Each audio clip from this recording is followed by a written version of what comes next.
আজকে গ্রামের মোড়লের বাড়িতে চুরি করব। এই বেটার অনেক টাকা। হরিপদবাবু মরে গেলে এত বড় সম্পত্তি খাবে কে? সময় নষ্ট না করে ঢুকে পড়ি। আরে এই তো পেয়েছি। এই লম্বা লোহার পাইপটা এইখানটা দিয়ে এইখানটা গিয়ে ঠেকেছে। তাহলে এই পাইপ দিয়ে এই ভেন্টিলেটর দিয়ে গিয়ে চুরিটা করি।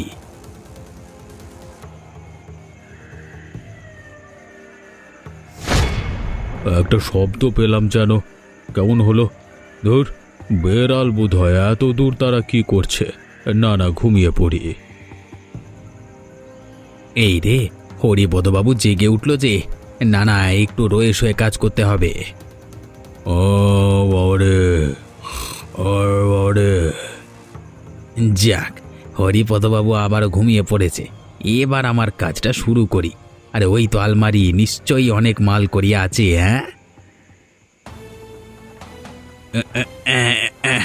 তালাটা কিছুতেই খুলতে পারছি না। তোর কি যে করি, আরেকবার জোর দিয়ে খোলবার চেষ্টা করি। এই তো সাবাস পটা, তালা খুলে ফেললাম। বাহ, এখানে তো অনেক টাকা।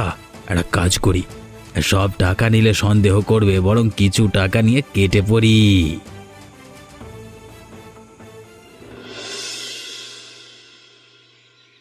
ওগো, কিছু খেতে দাও। কি খেতে দেই বলো তো? বাড়িতে খাবার জিনিস সব ফুরিয়ে গেছে। আমি আমার দিন হাজিরা কালকে তোমাকে দিয়েছিলাম, সেটা দিয়ে না হয় চাল ডাল কিনে আনতে। আমি গিয়েছিলাম, কিন্তু দোকানদার বলল আগের টাকা অনেক বাকি হয়ে গেছে, তাই সব টাকা শোধ না করতে পারলে কোনো জিনিস দেবে না। তাহলে কালকের হাজিরার টাকা দিয়েও কিছু আনতে পারলে না? ওই যে বললাম, আগের অনেক জিনিস বাকি হয়ে আছে, সব খাতায় লিখে রেখেছে। কালকে তুমি যে টাকা দিয়েছিলে সেটা দিয়েও আরও অনেক বাকি রয়েছে। সর্বনাশ! এইদিকে খিদেতে আমার পেটে ইঁদুর দৌড়ে বেড়াচ্ছে। যা আছে তাই দাও, আমি আর পাচ্ছি না খিদে সহ্য করতে। কি অভাগী আমি! তুমি খেতে চাইছো আর বাড়িতে কিছুই নেই। দুমুঠ চালই আছে শুধু। কি করে তোমাকে খেতে দিই বলো তো? তাই না হয় দাও। খিদেতে এমন অবস্থা হচ্ছে, মনে হচ্ছে যে সামনে ঘাসপালা যাই পাই গরুর মতো খাই। অভাব আমাদের সংসারকে গ্রাস করেছে, এভাবে আমরা না খেয়ে মরবো। ওগো, কিছু খেতে দাও, নইলে আমি যে মরে যাব। ঠিক আছে, আমি তোমাকে ভেনা ভাত করে দিচ্ছি, খেয়ে নাও। বেশ বেশ, তাই দাও। আচ্ছা, পটাকে তো দেখতে পাচ্ছি না, কোথায় গেল ও? জানি না, এই ছেলেটাকে নিয়ে আমি আর পারি না। পড়াশোনার ইতি টেনে শুধু ভবঘুরের মতো ঘুরে বেড়ায়। কোথায় কাজ করে দুটো টাকা রোজগার করে সংসারের হাল ধরবে তা না, শুধু বেয়াদপি করে বেড়ায়। ওর কথা বলে লাভ নেই, ভুলটা আমাদেরই। পটাকে ঠিকমতো শাসন করতে পারিনি, তাই ওর এই দশা। সত্যি আমাদের সব দিক দিয়েই কপাল পুড়েছে। একটা মাত্র ছেলে, সেও কেমন অবাধ্য হয়ে গেল। যাক, আমি তোমাকে ভ্যান ভাত করে দিচ্ছি।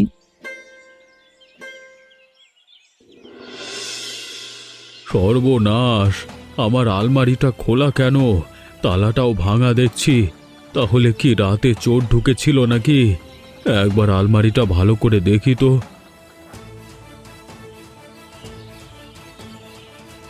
হায় হায় হায় হায়, সর্বনাশ হয়ে গেছে আমার। টাকা পয়সা সব চুরি হয়ে গেছে। তবে তবে কিছু টাকা আছে, গুনে দেখি তো। এ বাবা, 10, 13, 18, এ কি? বাকি টাকা গেল কোথায়? এখানে তো আরো টাকা থাকবার কথা, কিন্তু কিন্তু চোর ঢুকলো কোত্থেকে? আমি তো সদর দরজায় বড় তালা লাগিয়েছিলাম। ওই তো ভেন্টিলেটরটা খোলা, তার মানে ওখান দিয়ে চোর ঢুকেছে। না না না, আমার এখন সতর্ক থাকতে হবে। তবে আমার যে টাকা চুরি করেছে তাকে আমি ছাড়বো না। শাস্তি দেবই আমি, 7 জন্ম মতো মনে রাখবে সে। মা, ও মা, কোথায় গেলে? এদিকে এসো একবার, দেখো আমি কত বাজার করে নিয়ে এসেছি। কিরে পটা, তুই সারা রাত কোথায় ছিলি? আর তোর হাতে এত বাজার এলো কোথা থেকে? তুই এত বাজার করবার টাকা কোত্থেকে পেলি? ও, তোমরা কি শুরু করেছো বলো তো? এত প্রশ্ন করছো কেন? আমি তোমাদের জন্যই এত বাজার করেছি। অনেক দিন বাদে সকলে মিলে একসাথে ভালো করে খাবো তা না, আমাকে তোমরা প্রশ্ন করেই যাচ্ছ। আগে আমাদের প্রশ্নের উত্তর দে পটা, খাওয়া দাওয়া পরে হবে। তোর বাবা এত কষ্ট করে রোজগার করেও সংসার চালাতে হিমশিম খাচ্ছে, আর তুই হঠাৎ করে এত বাজার কি করে আনলি? পটা, সত্যি করে বল তো, তুই কোনো চুরি চামারি করিসনি তো? আরে না না, আমি একটা নতুন কাজ পেয়েছি, তাই সারা রাত আমি কালকে বাইরে ছিলাম। পটা, আগে তুই বল, যা বলছিস সব সত্যি বলছিস তো? ও মা, আমি তোমার দিব্যি খেয়ে বললাম, সত্যি আমি ভালো কাজ করেই টাকা রোজগার করেছি। রমা, ওটা যখন বলছে তাহলে ওর উপর তুমি বিশ্বাস রাখতে পারো। এবার বাজারগুলো নিয়ে যাও, ভালো করে রান্না করো। এখানে বড় কাতলা মাছ আছে, সাথে পাঁঠার মাংস। উপরওয়ালা আমার প্রার্থনা শুনেছেন, তাই আজকে ছেলের রোজগারে সকলে মিলে একসাথে কবজি ডুবিয়ে খাবো। কে বা কি করে এমন কাজ করলো সেটাই জানতে হবে। হে ওপরওয়ালা, সকলকে ভালো রাখো। রহিম চাচা, আপনি যাচ্ছেন কোথায়? আমি যাচ্ছি মসজিদে, নামাজের সময় হয়ে আসছে, তাই তুমি কোথায় যাচ্ছ? যাচ্ছি গ্রামের চৌমাথার মোড়ে হাকিমের কাছে। হাকিমের কাছে? কিন্তু কেন? কালকে রাতে আমার বাড়িতে চুরি হয়েছে। সর্বনাশ, চুরি হয়েছে? তা কি চুরি হয়েছে? টাকা। চোর ঘরের ভেতরে ঢুকে টাকা চুরি করে পালিয়েছে, আবার কিছু টাকা রেখেও দিয়েছে। আশ্চর্য তো, তোমার কারোর উপর সন্দেহ হচ্ছে কি? না না, সেরকম কাউকে সন্দেহ হচ্ছে না, তাই ভাবছি হাকিমের কাছে গিয়ে পরামর্শ করব। কিন্তু হাকিম সাহেব তো কোনো বিশেষ কাজে শহরে গেছেন, বিশেষ কাজের জন্য। ও তাই নাকি? আচ্ছা, বলছি কি রহিম কাকা, আপনি গ্রামের একজন জ্ঞানী মানুষ, সকলে ছোট বড় সব সংকটে আপনার উপদেশ দেয়, তাই যদি আমার বাড়ির চুরির বিষয়টা একটু দেখে নিতেন। আচ্ছা আচ্ছা, দেখছি। আজকে সন্ধে তোমার বাড়ি যাব, তারপর দেখে বলবো।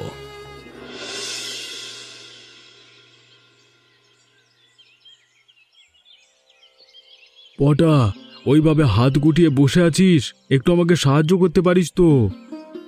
না না বাবা, আমি সব হাল চাষ করতে পারবো না। আমার উদ্দেশ্য অনেক বড়, কৃষিকাজ করলে জীবনে ধনী হতে পারবো না। ওরে বাবা, এসব চিন্তা ভাবনা তোর মাথায় কবে থেকে এলো? কাজ আর ছোট বড় হয় না রে। উফ বাবা, তোমার এই জ্ঞান দেওয়ার কথাবার্তা না আমার একদম ভালো লাগে না। তুই তো বসেই আছিস, এখন তো তোর কোনো কাজ নেই, তাহলে আমাকে সাহায্য করতে তোর অসুবিধেটা কোথায়? ওই যে বললাম, আমার ভাবনা চিন্তা তোমার থেকে অনেক বড়। আচ্ছা বলো তো, সারাটা জীবন এই কৃষিকাজ করে তুমি কি করলে? হতে পারে আমি গরিব, সেভাবে তোকে আর তোর মাকে সুখে রাখতে পারিনি, কিন্তু একটা কথা, এই গ্রামে আমার কোনো বদনাম নেই। হয়েছে হয়েছে বাবা, তোমার এসব বস্তা পচা মনোভাব আজকের যুগে চলে না। পটা, তোর কথাবার্তার ধরন খুব খারাপ হয়েছে, এভাবে কেউ কথা বলে? বাবা, সকাল সকাল আমার মাথাটা খেও না তো, আমাকে আমার মনে থাকতে দাও। তোর কথাবার্তা শুনে আমার ঠিক ভালো লাগছে না। কদিন ধরে দেখছি তোর মতিগতি চালচলন কেমন যেন অন্যরকম হয়ে যাচ্ছে। সত্যি করে বল তো, তুই কোনো খারাপ কাজে যুক্ত হসনি তো? বাবা, তোমার মাথাটা বোধহয় গেছে জানো, তুমি নিজেও কিছু করতে পারোনি আর আমাকেও কিছু করতে দেবে না। ধৈর,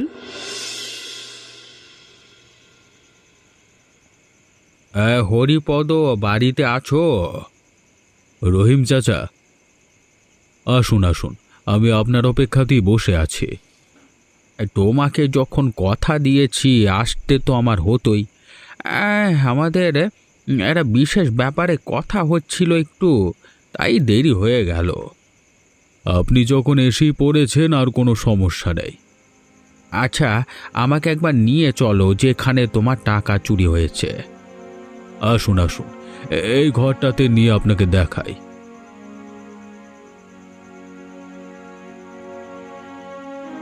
এই আলমারি থেকেই আমার কালকে রাতে টাকা চুরি হয়। বুঝতে পেরেছি, আমি একটু দেখে নিই চারিদিকটা। হ্যাঁ,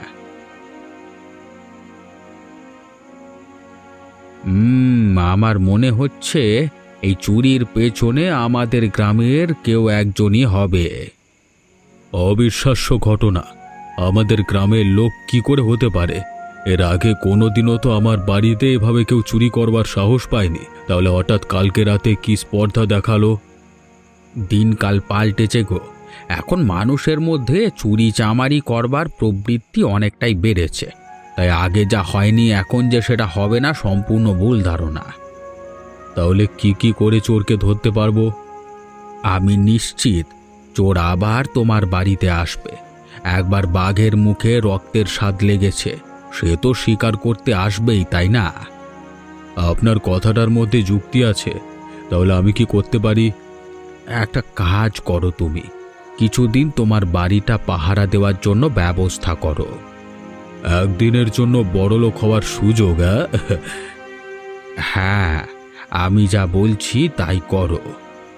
বেশ, আপনার কথা মতো আমি তাই করব, কিন্তু কাকে পাহারাদার হিসেবে ঠিক করা যায়? হরিপদ বাবুর বাড়ি থেকে যা টাকা চুরি করেছি সবটা খেয়েই উড়িয়ে দিয়েছি। আরও একবার ওনার বাড়িতে চুরি করবার প্রস্তুতি নিতে হবে, কিন্তু এবার অনেকটাই সাবধানে এবং পরিকল্পিতভাবে করতে হবে। ওরে পটা, তুই একা একা মনে মনে কার সাথে কথা বলছিস? ও মা, তুমি আসলে এরপর আবার কাজে বেরোবো তো, তাই ভাবনা চিন্তা করছিলাম, বলতে পারি হিসেব করছিলাম। পটা, আমি ভীষণ খুশি যে তুই কাজে মনোযোগ দিয়েছিস, তার জন্য। তুই বড় হয়েছিস এবং আমরা এখন বৃদ্ধ হতে চলেছি। এই সংসারের হাল এখন তোকেই ধরতে হবে। তাই তো তোমাদেরকে খুশি করবার জন্য আমি বড় কাজ করতে নিয়েছি। একটা তুই অনেক বড় বড় কাছে ধরেছি, তাই না? আচ্ছা শোন, তুই না যে কাজ করিস তাকে তোর বাবাকেও সঙ্গে নিতে পারিস। আমি আজকে সকালে বাবাকে সেটাই বলছিলাম, তবে বাবার দ্বারা ও কাজ হবে না। ওভাবে বলিস না পটা, তোর বাবা সৎ মানুষ। সে আজ অবধি কোনো ঘাটের ধার ধারেনি। অভাব সহ্য করেছে, কিন্তু মান সম্মান বিক্রি করেনি। ওই দেখো, বাবার মতো তুমিও ধার্মিক গ্রন্থ পড়া শুরু করে দিলে। পটা, তোর কথাবার্তা কেমন যেন হয়ে যাচ্ছে। আমি ভালো কথা বললাম আর তুই উল্টে আমাকে বিদ্রূপ করলি। আমার আগামী চুরি করবার পরিকল্পনায় যদি বাবাকে সঙ্গে নিয়ে নিই তাহলে অনেকটা সুবিধা হবে, এতে আমিও সুরক্ষিত থাকব। তুই কিছু বললি পটা? হ্যাঁ মা, তুমি যে একটু আগে বলেছিলে বাবাকে আমার সাথে কাজে নেবার কথা, আমি রাজি আছি। তুমি বাবার সাথে কথা বলে দেখো, দুজনে মিলে বড় কাজ করতে পারলে তাড়াতাড়ি আমরা ধনী হয়ে যাব। বেশ, তাহলে আমি তোর বাবার সাথে আজকেই কথা বলছি।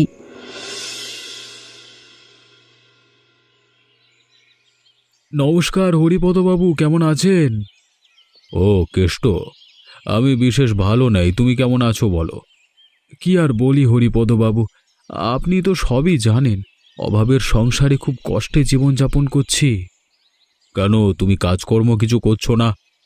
হাতে তেমন কাজকর্ম কিছুই নেই। টুকটাক যা কাজ করবার সুযোগ পাই তাই দিয়ে কোনো রকম চলছি। আচ্ছা, তোমার ছেলে পটা বেশ তো বড় হয়েছে, তাই না? হ্যাঁ হরিপদবাবু। তাহলে তোমার চিন্তা কিসের? তোমার ছেলে বড় হয়েছে, উপযুক্ত হয়েছে, সে এখন রোজগার করবে। হরিপদবাবু, পটা ইতিমধ্যে কিছু একটা কাজ শুরু করেছে, বেশ বড় কাজ। তবে কি কাজ সেটা আমরা এখনো জানতে পারিনি। সে কাজে নাকি অনেক টাকা। আমি ছেলের রোজগারে ধার ধারি না। আমি যতদিন জীবিত থাকব নিজের রোজগারে আমার এবং আমার স্ত্রীর পেট চালাবো। বাহ, তোমার চিন্তা ভাবনা দেখে আমি খুশি হলাম। হরিপদবাবু, এবার আপনি বলুন, আপনি কেমন আছেন? আমার মন মেজাজ ভালো নেই। আসলে দুদিন আগে আমার বাড়িতে চুরি হয়। রাত্রিবেলায় চোর ঢুকে আলমারি খুলে বেশ কিছু টাকা নিয়ে যায়। সেই চোরকে এখন আমি ধরতে পারিনি, তাই নিয়ে চিন্তিত। সর্বনাশ! আপনার বাড়িতে কার এত স্পর্ধা হলো চুরি করবার?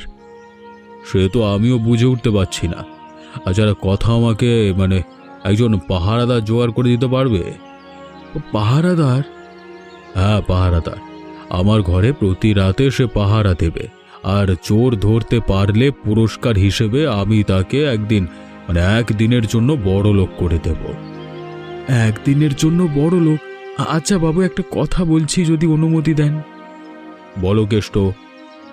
বলছিলাম, আমার কোনো পুরস্কারের দরকার নেই, তবে এই পাহারা দেওয়ার কাজটা যদি আমি করি তাহলে আপনার কোনো অসুবিধা আছে? না না, অসুবিধে কেন থাকবে? তবে তার বিনিময়ে আমি তোমাকে কি দেব বলো? আমি যদি চোর ধরে দিতে পারি তাহলে আপনার বাড়িতে আমাকে সবসময় একটা কাজের ব্যবস্থা করে দেবেন, যাতে আমি অন্তত দুবেলা দুমুঠো খেতে পারি। আমি এই বিষয়টা নিয়ে ভেবে দেখব। তবে আমি যে বললাম, প্রথমে এই লোককে আমি একদিনের জন্য হলেও বড় লোক করে দেব আমার বিষয় সম্পত্তি দিয়ে।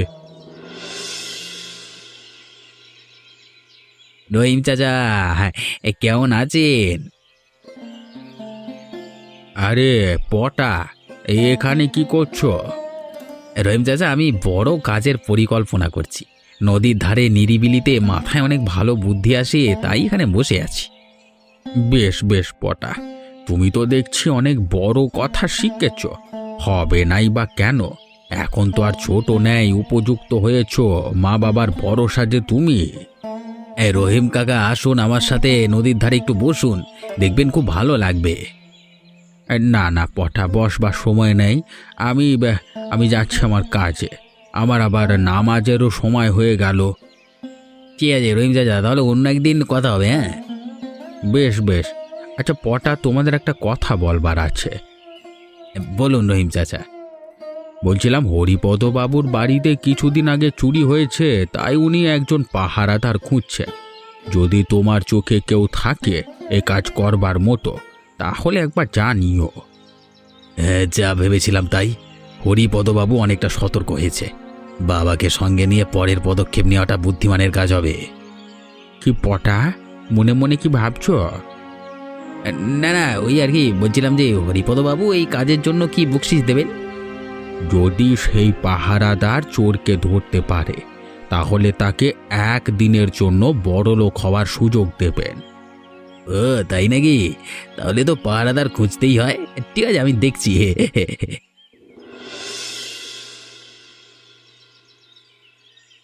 ওগো শুনছো, পটা এবার যখন বড় কাজে যাবে তখন নাকি নিয়ে যাবে ও তোমাকে সাহায্য করার জন্য। ওটা আমাকে নিয়ে যাবে বিশ্বাস হচ্ছে না, কারণ ওর চিন্তাধারা এবং আমার চিন্তাধারার মধ্যে অনেক পার্থক্য আছে।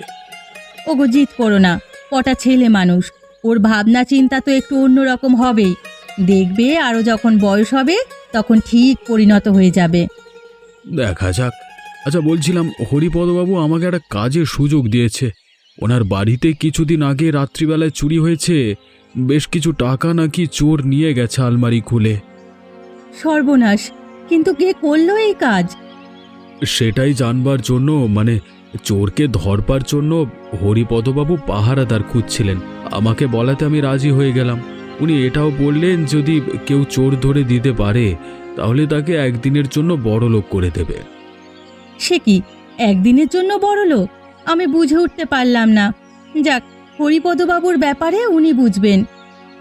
আমি হরিপদবাবুকে বললাম যে যদি আমি চোর ধরে দিতে পারি তাহলে উনি যেন ওনার বাড়িতে আমার একটা স্থায়ী কাজের ব্যবস্থা করে দেন। সেক্ষেত্রে আমাদের অভাব অনেকটা দূর হবে। বেশ ভালো কথা। তাহলে আর না ভেবে তুমি হরিপদবাবুর বাড়িতে পাহারাদারের কাজ করা শুরু করে দাও। আচ্ছা আচ্ছা, একটা কথা বলি, যদি আমাকে কাজে সাহায্য করে ও, তাহলে ভবিষ্যতে আমরা অনেক উপকৃত হব। তুমি একবার ওকে বলে কালকে আমার সাথে পাঠিও। বাবা, আমি তোমাকে সাহায্য করব তোমার কাজে, এবং তুমিও আমাকে সাহায্য করবে। মানে দুজন দুজনাকে সাহায্য করব। একদিনের জন্য বড়লোক হয়ে যাব, কেমন? ওটা আমি এজন্যই তোর চিন্তাধারাকে পছন্দ করি না। শুধু টাকা আর বড় লোক, এই ধান্দাই তোর মুখে। আগে কাজটা তো কর। বাবা, তোমার মতো চিন্তা ভাবনা করলে তাহলে যে সারা জীবন ওভাবেই কাটবে আমাদের। আহা, তোমরা ঝগড়া করো না তো। একটা কাজ করতে যাচ্ছ দুজনে মিলে, সেটা ভালোভাবে করার চেষ্টা করো। আর বেশি কথা বাড়িও না। হরিপদ বাবুকে গিয়ে বলো যে তোমরা বাবা ছেলে মিলে ওনার ঘর পাহারা দেবে। আমি এক্ষুনি যাচ্ছি গো। হরিপদ, পাহারা দেবার ব্যবস্থা কিছু হলো? আমি কালকে বাজার যাবার সময় ওই কেষ্টর সাথে সাক্ষাৎ হয়, তখন পুরো বিষয়টাকে বললাম আর কেষ্ট আমাকে সাহায্য করতে রাজি হয়েছে। কেষ্টর ছেলে পটার সাথে আমারও আজকে সাক্ষাৎ হয়। আমিও তাকে বলি পাহারাদারের বিষয়টা। আজকে বিকেলবেলায় কেষ্ট এসে আমাকে বলে গেল যে বাবা ছেলে মিলে, মানে দুজনেই নাকি আমাদের বাড়ি পাহারা দেবে। বাহ, এ তো ভালো কথা। তাহলে আমার মনে হচ্ছে চোর খুব শীঘ্রই ধরা পড়বে। বলছিলাম আজকে রাতে আপনাকে আমি আমার বাড়িতে থাকবার অনুরোধ করছি, দয়া করে আমার অনুরোধ রাখুন। ঠিক আছে, এত করে যখন বলছো তাহলে তোমার অনুরোধ কি করে ফেলতে পারি বলো। কটা হরিপদবাবু শুয়ে পড়েছে, এবার আমাদের কাজ শুরু করি। আজকে প্রথম দিন, তাই তৎপর হয়ে পাহারা দেওয়া শুরু করি। আর শোন, ঘুমিয়ে পড়িস না। বাবা তুমি চিন্তা করো না, আমি ঘুমাবো না, একদম সজাগ থাকবো। বেশ, তাহলে আমরা ঘরের বাইরে নিজেদের সুবিধা মতো দাঁড়িয়ে পড়ি। বাবাকে নিচে পাঠিয়ে দিই, আমি এখানেই থাকি। তাহলে পাহারা দেবার বাহানা করে হরিপদবাবুর মাল সরাতে পারবো। কি ভাবছিস কি রে? বাবা তুমি নিচে মানে বাড়ির সদর দরজায় থাকো, আমি উপর তলায় হরিপদবাবুর ঘরের কাছে থাকি। কারণ যদি চোর ঢুকে প্রথমে নিচের তলায় এসে তারপর মানে ওপরে উঠবে, তাই না? আর তুমি নিচে থাকলে চোরকে তুমি সহজেই ধরতে পারবে। বাহ, তুই তো বেশ বুদ্ধিমানের মতো কথা বলেছিস। তাহলে আমি চলে যাচ্ছি। হ্যাঁ, এবার জমবে মজা, পাহারাও হবে, চুরিও হবে।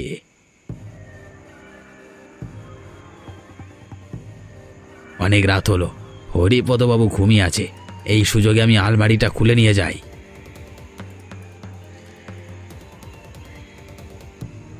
এই তো অনেক টাকা, আজকার কিচ্ছু রাখবো না, সব ঝেড়ে দেবো। পটা সব ঠিক আছে তো? কে রে? হরিপদবাবু জেগে জেগে পড়েছে? এই টাকাগুলো কোথায় রাখি? একটা কাজ করি, বাবা বাবা নিচে আছে, ও বউ থেকে বাবাকে মানে দিয়ে দিই। যাই যাই, একটু জানলার দিকে যাই, তারপর ছুঁড়ে ফেলে দিই। এটা কি পড়লো ওপর থেকে? আরে এ তো টাকা, নিশ্চয়ই পটা চুরি করেছে, তাই পালাতে না পেরে টাকার থলি বাইরে ফেলে দিয়েছে। সকালে হরিপদবাবু ঘুম থেকে উঠবার পর ওনাকে টাকাগুলো দিয়ে দেব। একে আলমারি খোলা, টাকাগুলো কোথায় গেল? পটা তুমি কি করছিলে? হরিপদবাবু, আমি আপনার সারা বাড়ি টহলদারি করছিলাম। বোধহয় আমি যখন ওদিকটা গিয়েছিলাম তার সুযোগে এইদিকে চোর কাম তামাম করে সটকে পড়েছে। তবে চোর ধরা পড়বেই, কারণ নিচে বাবা আছে, একবার গিয়ে দেখি। কেষ্ট, তুমি নিচে ঘুমিয়েছিলে নাকি? চোর আবারও চুরি করেছে আমার সব টাকা। ও তাই নাকি? তাহলে চিন্তা করবেন না, টাকা আমার কাছেই আছে। পটা নিশ্চয়ই ওপরে চোর ধরেছে। না না বাবা, আমি কি করে চোর ধরবো? মানে আমি তো চোর ধরিনি। কিন্তু এই টাকার থলি কে উপর থেকে ফেললো আমার কাছে? কেষ্ট, আমি বুঝে গেছি, কাউকে কিছু বলতে হবে না। তুমি চুরি করে এখন নাটক করছো, তাই তো? বাবা, শেষ পর্যন্ত তুমি চুরি করলে হরিপদবাবুর টাকা। আমাকে জ্ঞানের কথা বলো সবসময়, আর আজকে তুমি চি চি চি চি চি। না না, ওসব মিথ্যে কথা বলছে, আমাকে ভুল বুঝছো তোমরা। কেষ্ট, আমি তো ওকে বিশ্বাস করে অনেক ভুল করেছি রে। কেষ্ট চুরি করেনি, করেছে পটা, আর এখন নিজের বাবাকেই ফাঁসাচ্ছে। আমি ভোর রাতে নামাজ পড়বার জন্য উঠি, তখন আমি হরিপদ বাবুর ঘরে শব্দ পাই। আমি লুকিয়ে দেখি পটা আলমারি খুলে টাকা চুরি করছে। তারপর পুরো বিষয়টা আমি নিজের চোখে দেখি। পটা, তার মানে তুমি আসল চোর? এবার আর তোমার রক্ষে নেই, বাকি জীবন তোমার কারাগারে কাটাবার ব্যবস্থা করছি। কি কপাল আমার, শেষমেশ নিজের ছেলে আমাকে চোর সাব্যস্ত করে ফাঁসাতে চাইল। শান্ত হও, শান্ত হও, ও পড়ালা আছে, ওনার বিচার কখনো ভুল হয় না। হরিপদ, তুমি কেষ্টর সততার জন্য ওকে বকশিশ দেবার ব্যবস্থা করো। হ্যাঁ হ্যাঁ, আমি কালকের দিনের জন্য আমার সমস্ত বিষয় সম্পত্তির মালিকানা দিলাম ওকে। হরিপদবাবু, আমি আগেই বলেছিলাম আমি আপনার ওসব কিছু চাই না, আমার কিচ্ছু দরকার নেই। বেশ একটা স্থায়ী কাজের দরকার। বেশ, তাহলে তাই দিলাম। এমনই মজার মজার গল্প দেখতে আমাদের চ্যানেলটিকে সাবস্ক্রাইব করতে ভুলবেন না।